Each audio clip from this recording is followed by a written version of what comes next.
Pernah nggak sih ngerasain Anda punya ide brilian di sebuah rapat, tapi seminggu kemudian semua orang lupa? Seolah-olah itu nggak pernah terjadi. Kita semua pernah ngalamin itu. Nah, dalam beberapa menit ke depan, kita bakal bongkar rahasianya. Bukan cuma biar ide Anda didengar, tapi gimana caranya ide itu benar-benar nempel di kepala dan jadi mustahil buat diabaikan. Nah, ini dia masalah utamanya. Dr. Carmen Simon ngejelasinnya dengan pas banget. Otak kita itu emang mesin pelupa. Jadi ini bukan salah ide Anda yang jelek. Tantangannya itu bukan bikin orang ingat semua yang Anda omongin, tapi gimana caranya kita secara strategis ngendaliin bagian kecil yang bakal mereka ingat itu.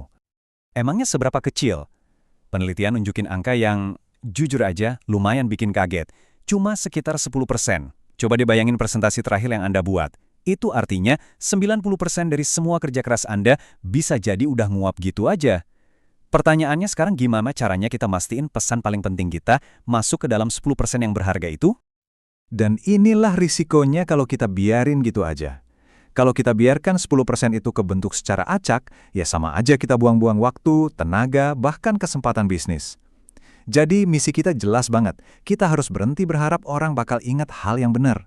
Sebaliknya, kita mulai ngerancang pesan kita buat ngendaliin 10% itu. Yuk, kita lihat caranya. Oke, buat bisa ngendaliin ingatan, kita harus paham dulu cara otak kita kerja. Di bagian pertama ini, kita bakal nyelam ke sisi ilmiahnya. Kenapa sih ada ide yang langsung hilang, tapi ada juga ide yang kayaknya mustahil banget buat dilupain? Coba bayangin, otak Anda itu kayak saksi mata di sebuah kejadian. Dia nggak ngerekam video Full HD yang sempurna. Sebaliknya, otak kita nyiptain dua hal. Ingatan verbatim, yaitu detail-detail kecil yang cepet banget pudarnya, sama ingatan gist atau intisari dari ceritanya. Nah, tugas kita itu bukan maksa orang buat ngafalin detailnya, tapi nanemin gist yang kuat dan akurat. Otak kita itu sebenarnya mesin pemindai pola yang efisien banget. Dia terus-terusan ngelihat dunia di sekitar kita dan otomatis ngabain semua yang udah biasa, yang udah ketebak. Jadi gimana caranya narik perhatian otak? Gampang, dobrak polanya. Pas ada sesuatu yang nggak terduga, beda, atau bikin kaget, otak langsung siaga. Nah, momen kejutan itu, itulah celah kita buat nanemin pesan. Selanjutnya, ada yang namanya memori prospektif. Ini bukan soal ngingat masa lalu, tapi ngingat buat bertindak di masa depan. Anggap aja kayak gini, di titik A alias sekarang, Anda bilang ke teman kerja, nanti kalau ketemu klien, jangan lupa tanyain soal budget ya. Nah, kata klien itu jadi pemicunya di titik B, pas rapat nanti, yang bakal ngaktifin lagi niat buat nanya tadi. Dan yang terakhir, kekuatan dari kesederhanaan. Pernah mikir nggak, kenapa slogan kayak "Just Do It" itu nempel banget? Soalnya, otak kita memproses kalimat-kalimat simple kayak gitu sebagai memori prosedural. Mirip kayak cara kita ingat naik sepeda. Nggak perlu mikir lagi, pesan itu jadi otomatis, gampang diulang, dan susah banget buat dilupain. Oke, sekarang kita udah tahu teorinya. Mari kita lihat gimana semua ini bekerja di dunia nyata. Dan buat itu, kita bakal belajar dari seorang master dalam membuat ide jadi lengket. Jeff Bezos, baik di dalam maupun di luar Amazon. Coba deh perhatiin kutipan ini. Ini contoh sempurna dari pesan GIS yang super kuat. Lihat bahasanya. Simple banget, nggak ada jargon aneh-aneh, maknanya dalam, dan yang paling penting, gampang banget diulang. Bezos nggak ngasih kita buku panduan branding setebal bantal, dia cuma ngasih satu ide inti yang langsung nancep.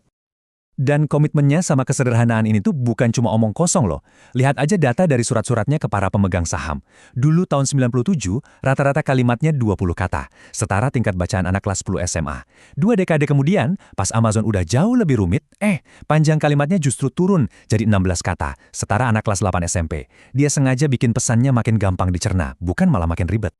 Mungkin langkah dia yang paling radikal adalah ngelarang PowerPoint di rapat-rapat eksekutif. Keputusan ini bukan cuma soal selera pribadi ya, ini dipicu sama esai dari Edward Tufte yang nunjukin gimana slide PowerPoint justru bisa nyembunyiin data-data krusial yang jadi salah satu penyebab bencana pesawat ulang-alik Columbia. Terus kenapa sih memo jauh lebih bagus? Karena PowerPoint itu cenderung mecah-mecah ide jadi poin-poin yang kepisah, jadi kita sering kehilangan gambaran besarnya.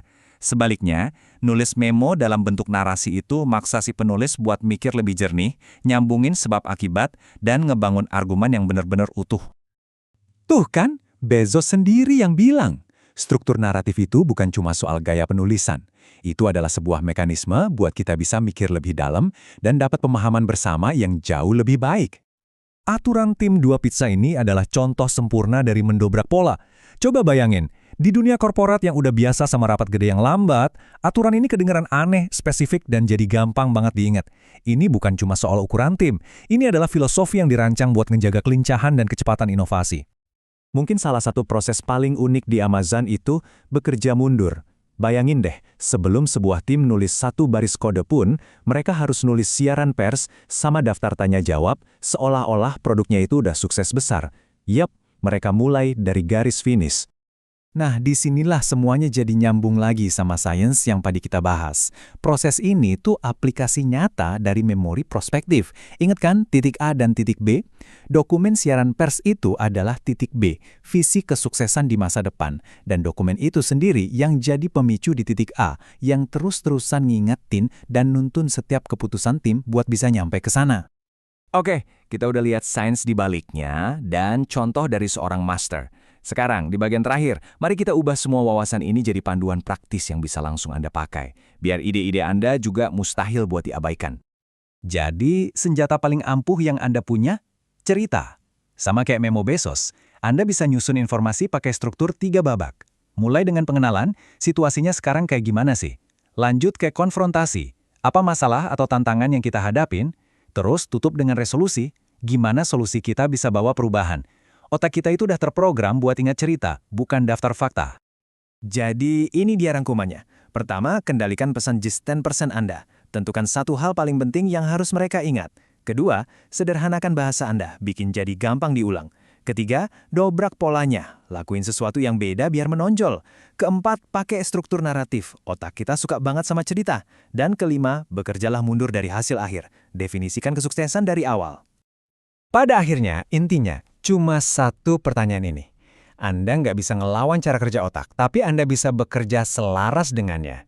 Dari semua yang Anda sampaikan, cuma sebagian kecil yang bakal nyangkut. Pertanyaannya bukan apakah mereka akan lupa, tapi apa yang akan Anda pastikan mereka ingat.